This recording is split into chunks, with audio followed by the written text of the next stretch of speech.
A seamless galaxy in which you can fly between star systems and planets and even down onto the planets. It's a holy grail for space games and a design we've seen developers pursue again and again.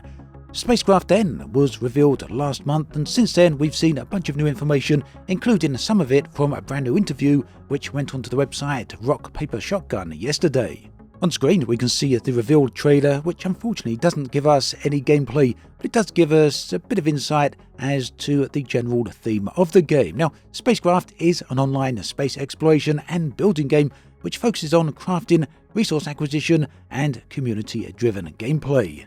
The game is being made by Shiro Games, who you may know of having created titles such as Dune Spice Wars, Evoland, Northgard and War Tales. These are all really nice games and they're generally very well respected by the gaming community. In that regard then, Spacecraft is likely in very good hands. The gameplay itself, as you may suspect, is all about building and upgrading bases, ships and the machinery to go along with it. Naturally, this means a lot of resource gathering on planets as well as in space. Now, the author of the article on Rock Paper Shotgun, which I'll link in the video description below, cited a concern over the abundance of space games, citing or suggesting that the market is somewhat oversaturated. Now, I completely disagree with that point, but I do feel somewhat that the market is oversaturated when it comes to survival builders. Do we really need another one, especially when there are so many avenues that space games could go and they still haven't, not in all of these decades? Let me know your thoughts on that particular subject in the comments section below.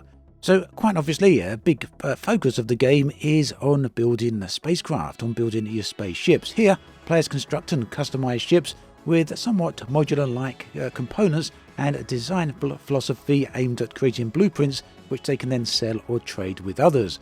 Other people who pick up these blueprints would then need to collect the resources in order to construct those spaceships for themselves.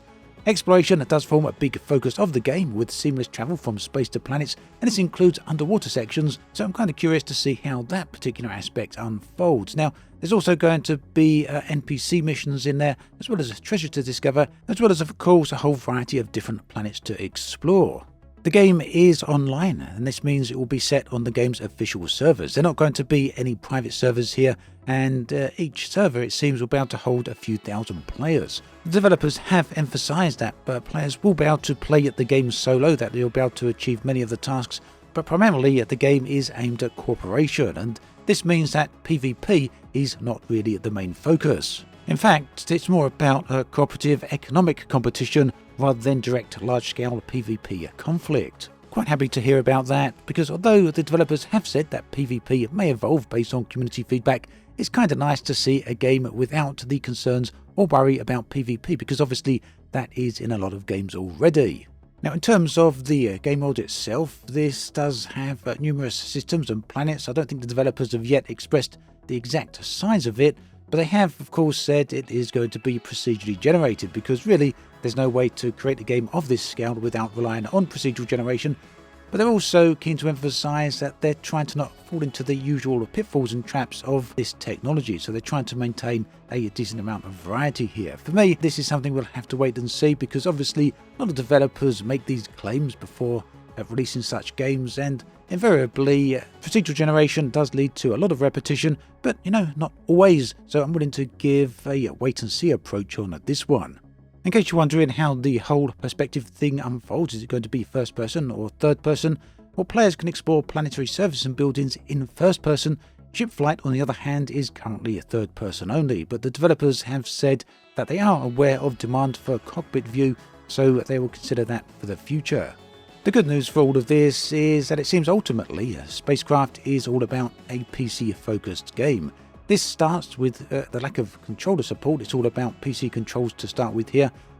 Controller may come further down the line, but the teams say that this really does suppose challenges and therefore is unlikely in initial builds. There's also no immediate plans for a console release, so Shiro Games will be releasing a platform expansion-based information based on player demand. I guess, again, we'll just have to see how that goes. So that's pretty much all we know about Spacecraft at the moment. There's no in-game play footage for now. We've got the cinematic as well as a few screenshots. The screenshots do actually look very nice, I'll give them that. And as for the gameplay itself, I'm a little bit torn on this one, because I'm not always a huge fan of these base building games but it really depends how they, the sort of environment they're set in, because you know me, I really do love exploration in-game. So if this base building is set against a very good background of exploration, then maybe this could be very interesting indeed. For that though, we're going to have to wait for a little bit more information. Hopefully that's going to arrive sooner rather than later. Let me know what you think about this in the comments section below. Thanks for watching this video. You can find another one on screen if you want to watch that. Take care, and I'll catch you next time.